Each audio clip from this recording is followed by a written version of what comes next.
Let's do this. Hello, and welcome back to Lunchable Go-to-Market Ops. We are your hosts, Danielle Urban and Sarah Lane-Hawn, bringing you grab-and-go HubSpot strategy every day in 15 minutes or less. Sometimes we usually go over 15 minutes. We're close. It's close to 15 I know, minutes. it's close. We do keep it short. And so in today's episode, we're talking about how to get the strategic buy-in across your organization on your lead scoring model. So we've done a lot of like how to build it, what to go into it, how to check it and keep it up to date.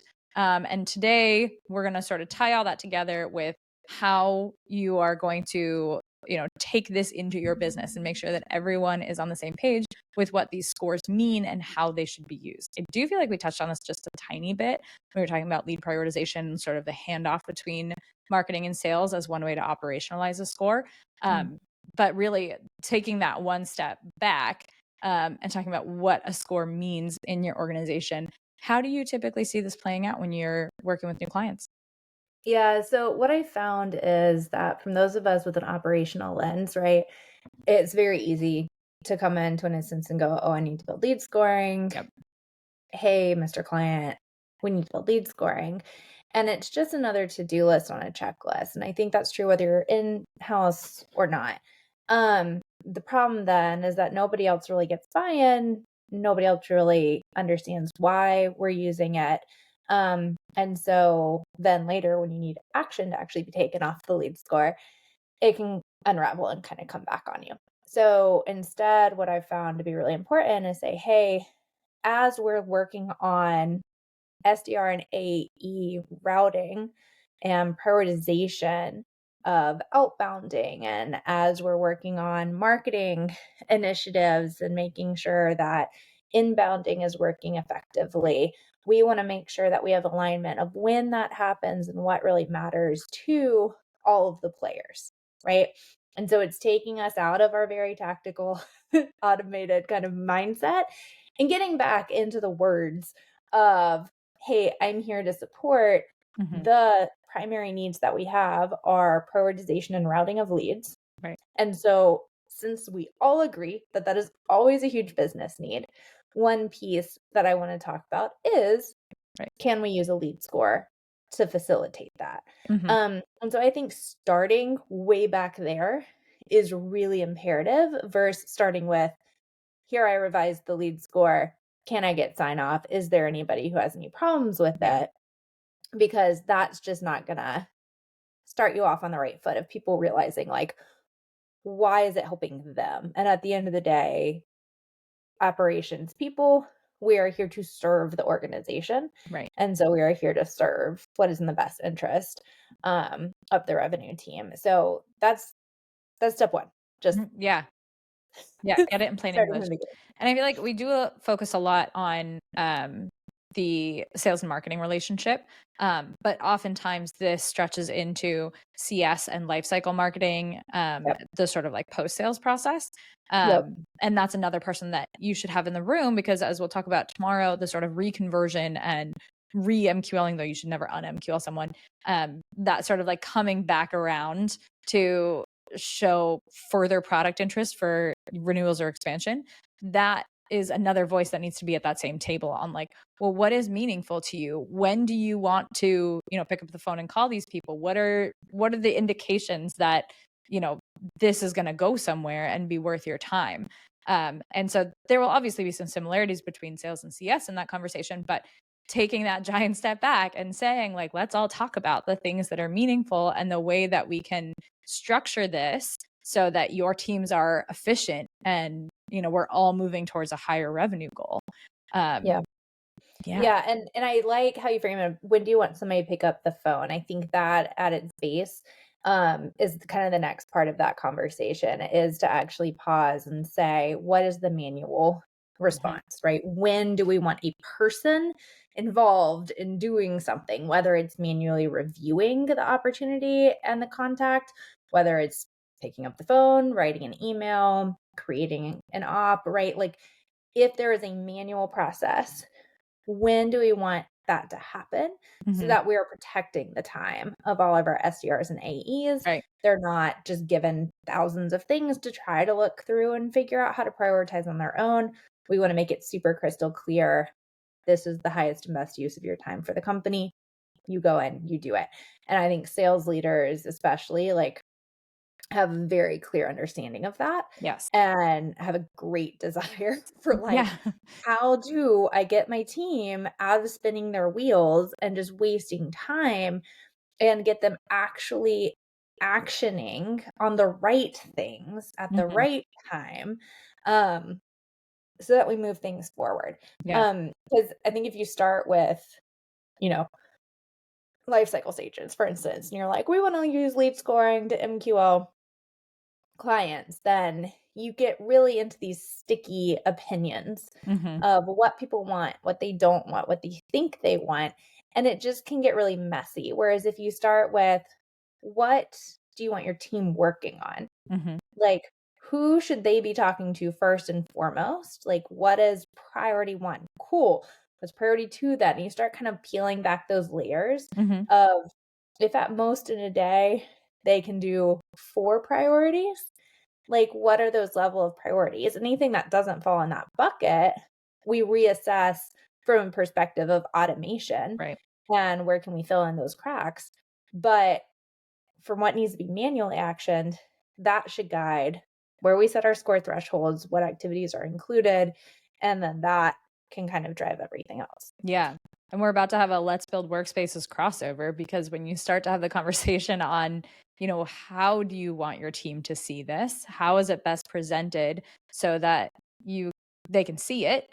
And is it the lead score that's meaningful, or is it the context? And how do you present them side by side? What are the literal workspaces that they're logging into and looking at, so Mm, that this can have some meaningful context for your team? And so flipping into the strategic side of operations, not that it wasn't strategic already, but really taking that big step back to say, what is your process? Like, what mhm. is the thing that you want people to do, the things and steps that will get you to a sale? Yep. There's sort of the ideal scenario, and then there's a realistic scenario. And you sort of work to fit both when you think about rolling that score out. But it's so important to have that conversation, because if you were to imagine marketing creates a lead score in a vacuum, they don't tell anybody about it until it's live. Then they're like, okay, we have lead scoring. No one's going to trust it. And Mhm. it could be meaningless, really. And then they're going to say, well, where do I even find this? Where is it being used? Because Yep. if it's just feeding an MQL, maybe you already have a culture around life cycle stages, which is fantastic, and that's all it needs to serve. But if Yep. you really want your sales team to prioritize, a higher volume of MQLs, then that lead score becomes very important. But if they are never even looking at your MQLs in the first place, and they're all just, hunting for their own leads, then, you realize that chasm that you have to fill and cross over to get everybody on the same page. And so even coming back to the process of, where does this fit into what you're doing? Does this matter? How do we make it matter so that we can all look at the same thing and have the same metrics to measure against? Because again, this is a number that we can Yeah. use to predict and look back on. So, how does this all fit together, and how do we show it to your team? Well, and I think one point is, depending on who's making this, depending on who's actually owning, building this lead score model, it's really imperative that you step across the aisle, whatever that means for you and your role. So, Yeah. like for me, predominantly being marketing operations and sitting either directly or indirectly under a marketing team, it was really important that I started this conversation with sales. Yeah. I needed to get that input and that vision and viewpoint first from the executives in the sales department. And then I could very clearly pull in behavioral analysis and stuff from the type of content and channels that I already knew marketing was Right. using, and then get their, additional feedback.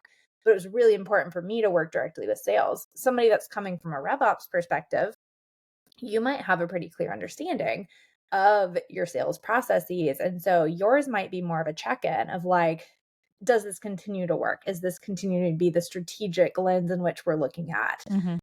production, right, on the sales team?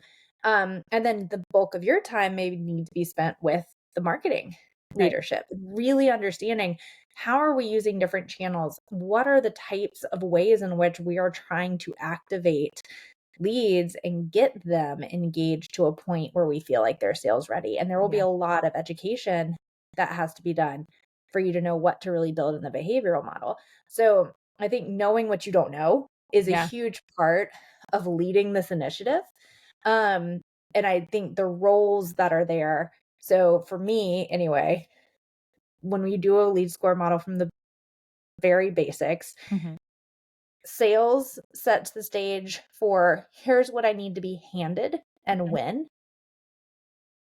Marketing is then to provide here are all of the actions and activities that are meaningful and kind of how we want to bucket them in terms of why we're doing them. Mhm. And so if we are doing them, these activities with the intent of warming someone up versus making them sales ready, here's, how that kind of ranking and rating should work. Right. And so that's why I think, like, you gotta have them both in the room, you gotta have buy-in from both, but they do serve different purposes. It's not like you have a big round table and you say, "What should our Tell me what scores you be?" want. Yeah.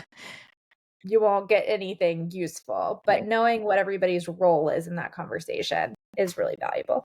Yeah, for sure. And I feel like we keep talking about CS as like the forgotten stepchild. They are always. They always are. Sorry, guys. We really do love you.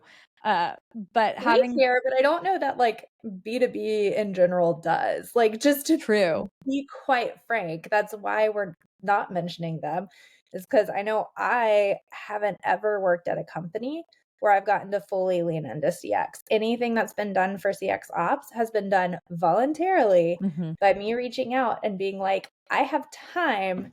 This would be valuable for CX. Would you let me do it?" Yeah. And then running with it. I have never gotten to work for an organization where it was like CX ops Yeah. is a priority within lifecycle marketing. Yeah, I wish it was though, because everybody knows the saying that, it's cheaper to keep a customer, expand a customer than it is to acquire a new one. Yep.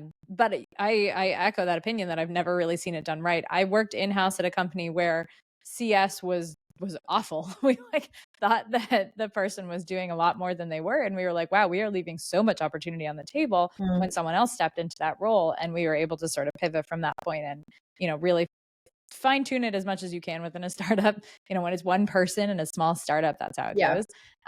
But then I worked in house at another company where they had one or two people who were so dedicated to making it happen and making it work. They were building their own automations because they were annoyed with how long things took. And again, software startups, everybody learns how to do their job faster and make themselves look like 10 people. We know this very well from marketing Yeah. experience. So they were doing that in CX. And then it was like, I was knocking down their door trying to get some of that recorded into the same platform and get everybody into HubSpot, so that we could all work together and get the data on the same page. And so I feel like even if they are doing it, it's like, unless that strategy has been set from the beginning, that we are all working together towards the same revenue goal. We're not doling out, attribution and created revenue, pipeline goals. We're all just working towards the same thing. Then you can find ways to support each of those pillars that are feeding into revenue. And maybe Sure. CX isn't totally forgotten about. There's just the dream. It like I Someday, would love to see it maybe. happen as well. I do think also part of it though is us working in startup space. Yes, for sure. Um and so like there is an order to the operation Yeah, just in for terms of growth. priority, right? Like and you have to have pipeline, right? Right. You have Before to you have have customers. clients to manage. And so there's a lot to be said for like you have to establish first the marketing and sales protocols and they need to be in a decent place and scalable really before CX, support resources like CX operations become prioritized. I think where the issue becomes if you have clients, if you have a true client base where you are looking for renewals, right? Yeah. They should be given some time. And so that we can just stand on our little soapbox for a minute and say, like, if you have recurring revenue, you should have some dedicated CX ops hours because there is so much untapped potential in your marketing database Yes. that can support CX and vice versa. That if you just give them 10 hours a month and let them unlock it, Yeah. your renewals are gonna show for it. And here's a secret. That's how you get evangelists. When people Yes. want to keep paying you because they love your software and they love your team, they go talk about it. And then it Yep. feeds your demand gen. And now you have what they all love to call a flywheel. Which is so good. Look at us. We Look at just our solved all of jargon. marketing for B2B. We just explained everyone's business strategy. Now go.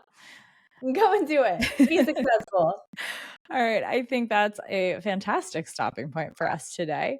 And tomorrow we're going to talk a little bit more about how to recycle leads and how to serve all of those needs for sales coming back around and maybe churn customers coming back around. And that's where sales and CS are going to start to look really similar from our position. But yeah, I'm excited to dive into that. See everyone tomorrow. Good. Bye.